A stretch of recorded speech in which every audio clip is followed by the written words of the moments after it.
minutos, nós damos uma pausa aí no acompanhamento da CPI da Covid. Nós vamos conversar agora com o Paulo Pousonoff, que é comentarista aqui da Jovem Pan. Paulo, boa tarde. Boa tarde, Denise. Bom, Paulo, você acha que hoje esse depoimento avançou em alguma coisa das investigações? Ela tinha sido citada pelos irmãos Miranda por pressões para aquisição da Covaxin, a Regina Célia Oliveira. Qual a avaliação que você faz do depoimento até agora? não avançou muito, né? Ela está negando aí a pressão, ela está negando tudo o que os irmãos Miranda disseram. Me parece que é uma servidora técnica mesmo, é uma servidora menor ali na hierarquia do Ministério, ela não tem tanto poder de decisão assim. Agora é curioso, né, que pela segunda vez, eu acho, nessa CPI, a CPI está se deparando com uma verdade que os senadores se recusam a enxergar, que é o tamanho do Estado brasileiro, o inchaço do tamanho do Estado brasileiro, e como essa super burocratização de todos os processos, né, no meio de uma pandemia, atrapalha aí o controle dessa pandemia até a aquisição de vacinas, e como cada brecha nesse Estado hiperatrofiado abre espaço aí para uma possibilidade de corrupção. E é impressionante a burocracia que se tinha na aquisição de uma vacina, que não se sabe nem se a empresa teria condições de fornecer, né, Paulo? Toda a história é muito mal explicada, o porquê que se deu tanta atenção a uma intermediária em volumes muito grandes de vacina que poderiam ser adquiridos aí pelo país, e a gente sabe que o governo teve travas aí para negociações com a Pfizer, que é uma coisa que já foi colocada também na CPI, que também é alvo de investigações, e de repente você vê grupos paralelos conversando a respeito da vacina que não foi autorizada pela Anvisa, né? O mais grave é isso, porque ela não teve autorização para comercialização e para aplicação, utilização aqui no Brasil.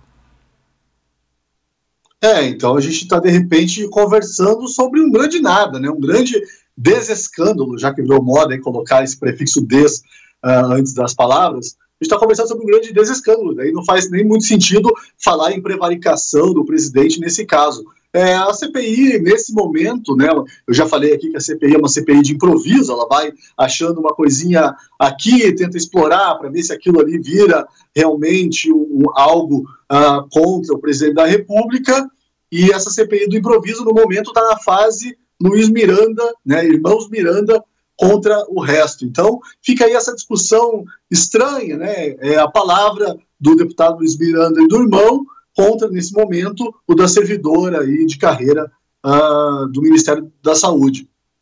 Agora, Paulo, de qualquer forma, as negociações aconteceram, né? Tem toda aquela história também em paralelo de encontro em restaurante de shopping, de negociações com outras empresas, de cobrança ou não de propina. Agora, independentemente do contrato ter sido formalizado ou não, a intenção pode indicar que pode não ter dado certo, exatamente porque todos os envolvidos não chegaram ao entendimento. Isso é uma coisa que talvez fosse muito séria, ou possa ser séria, dependendo do encaminhamento, que, como você disse, vai crescendo, vai tendo ramificações, novos nomes vão surgindo. Agora, Simone Tebet, por exemplo, cobrou a presença de Elcio Franco, que na época estava no Ministério da Saúde, e depois ele foi afastado, para esclarecimentos maiores, porque, inclusive, ele se manifestou naquela coletiva, logo que os irmãos Miranda denunciaram que tinham contado toda a história ao presidente Bolsonaro, ele foi lá negando, e de repente aquela negação dele se contradiz com outras investigações que estão ocorrendo agora, né? Denise, mas se a gente começar a criminalizar a intenção, a gente vai entrar um pouco naquela distopia do filme do Spielberg, né, Minority Report.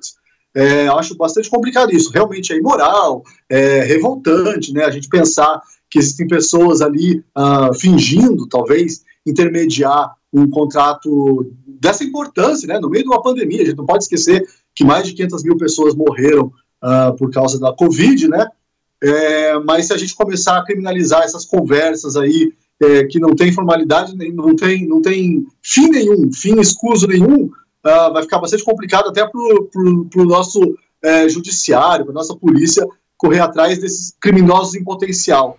Me parece que a gente está vendo aí uma briga de facas no escuro entre pessoas cujo caráter realmente é bastante questionável. Mas daí até se concretizar um caso realmente de corrupção e prevaricação, eu acho que vai um bom caminho, né? Mas fica muito certo, como você disse logo do início, que não tinha coordenação, né? Que você tem várias pessoas fazendo essas negociações, correndo em paralelo, sem um objetivo, sem uma estratégia, que essa é uma coisa que se cobrou do Ministério da Saúde, talvez até pelas trocas constantes de ministros que se seguiu, a trocas também de vários integrantes aí responsáveis, mas o fato é que o Ministério não tinha uma estratégia de atuação. Não tinha também, realmente fica claro aí que é improvisado mesmo, e quando o ex-ministro Pazuello, depois, eu também falei sobre isso, realmente, naquele caso lá do oxigênio, da falta de oxigênio em Manaus, fica muito claro que a estrutura toda do Estado brasileiro, essa centralização aí do combate à pandemia, foi muito prejudicial, né? De repente, há uma descentralização, até a gente optou por não permitir que a iniciativa privada entrasse nesse combate, entrasse na compra de vacinas. Isso tudo complicou muito e isso tudo realmente contribuiu aí para a tragédia atingir os números que atingiu, né? Bom, agora vamos falar de um outro assunto, além da CPI, que tudo indica que Bolsonaro vai ficar mesmo com André Mendonça na indicação para o ministro do STF, do Supremo Tribunal Federal. Ele teria feito esse comentário numa reunião ministerial. André Mendonça, que é advogado-geral da União, não é? Ele já esteve também à frente do Ministério da Justiça e ele tem aquele caráter, aquela característica religiosa que o presidente tinha sinalizado antes da indicação anterior, não é? Ele não é exatamente uma unanimidade essa indicação, né? Muita gente aí preferia, é um nome que vem sendo cogitado já pelos conservadores há algum tempo, que é do Ives Granda Martins, mas realmente o Bolsonaro opta aí por cumprir aquela promessa de indicar uma pessoa, um evangélico, para a Suprema Corte. No final das contas, né, o STF, a gente sabe que é uma instituição aí sob bastante questionamento, ele acaba indicando mais um STF dentro do STF. Né? O meu sonho é ver o STF de volta agir como uma instituição, e não como 11 STFs dentro de uma mesma instituição, que é o que a gente tem hoje. E eu só posso esperar o melhor aí do novo ministro, se é que essa indicação virá realmente a ser confirmada, e a gente só pode esperar, né? Realmente, ele vai ser aprovado, o Senado não tem essa tradição de uma oitiva ali enfática, e não tem essa tradição também de reprovar os indicados pelo Executivo, então a gente só resta esperar que esse novo STF, dentro do STF, junto com os outros 10 STFs, que a relação seja um pouco melhor, um pouco mais pacífica para o bem do Brasil.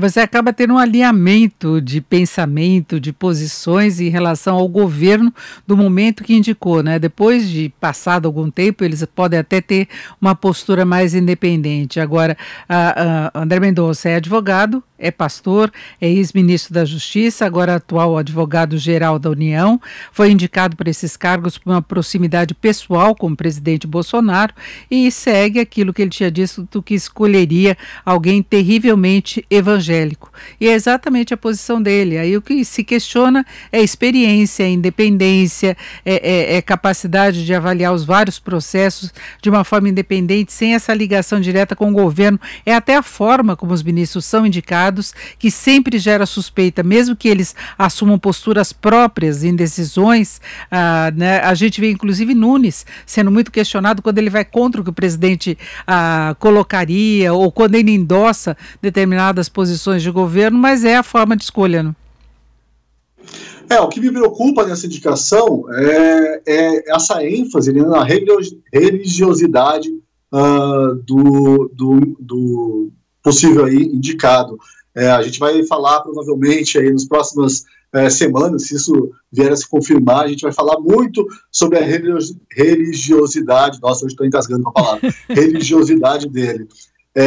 Isso não deveria ser uma questão, né? Tanto quanto ali a orientação sexual do governador do Rio Grande do Sul, que houve comentários a respeito disso, a religiosidade do André Mendonça não deveria ser uma não questão. Porque, evidentemente, a justiça tem a ver com escolhas morais e a religiosidade exerce um papel aí, claro, nesse sentido. E não é uma coisa ruim. Mas de qualquer forma fica a questão de competência, de experiência, de todo o histórico que se tem. Não basta ser amigo, não basta ser terrivelmente evangélico, pastor, com determinadas posturas. A gente até consegue imaginar em alguns julgamentos qual seria a posição dele exatamente por essa questão religiosa, não é? Então você vai tendo posições individuais do Supremo e aí fica aquela questão da legislação, da Constituição, não é? Que é o poder que exerce mesmo a defesa da Constituição. Mas se o André Mendonça for terrivelmente evangélico, terrivelmente cristão, eu tenho certeza de que ele vai seguir a Constituição. Bom, você não vê problemas, então, da aprovação do nome dele pelo Congresso? Não, eu não vejo problemas, isso vai acontecer. Eu acho que o último indicado a ser rejeitado pelo Congresso, se não me engano, foi no governo do Marechal Floriano. Então é uma tradição, e, enfim, nós temos ministros lá cujo conhecimento jurídico, né, é bastante questionável, até por juristas, e que foram aprovados. Então eu não vejo, teria que haver uma tempestade perfeita ali, teria que haver um clima de hostilidade muito maior entre o Senado e o presidente da República para haver essa rejeição ao nome dele. Isso não vai acontecer. Agora, a gente pensando numa posição muito particular, você vê, a partir dessa indicação, alguma possível mudança do PGR em relação a decisões referentes ao governo? Não, eu não consigo ver nenhuma relação nisso, não. O PGR tem agido de uma forma razoavelmente independente, né? A gente sabe que essas amarras aí políticas são bastante complicadas, a relação entre o PGR, o presidente, o STF, é uma relação sempre muito tensa. Eu não vejo essa indicação mudar muito esse cenário. A gente vai continuar vendo atritos acontecendo aqui e ali, e realmente faz parte aí desse jogo político-jurídico que eu gostaria que fosse apenas jurídico, moral jurídico, mas ele tem esse componente aí político-jurídico, não é um judiciário puro, né? Agora, voltando à CPI, alguma expectativa em relação a depoimentos já agendados? Olha, a minha expectativa, na verdade, é de que a CPI ouça o deputado Ricardo Barros. É inexplicável que a CPI não tenha convocado, não tenha convidado ainda o deputado Ricardo Barros a se explicar. O nome dele está envolvido aí em todos esses escândalos ou pseudo-escândalos, e ele já demonstrou que ele quer falar, mas eu imagino que também não seja do interesse da oposição ouvi-lo nesse momento. Então, por isso que ele não foi aí nem convocado, nem convidado, e a CPI já está falando agora, inclusive, em quebrar o sigilo do deputado, que é uma coisa sempre muito grave, né? Quando a gente mexe aí nos direitos, a expressão do deputado e direito ao sigilo, a gente mexe com uma coisa bem mais profunda. Então, a minha expectativa, na verdade, é quanto a isso.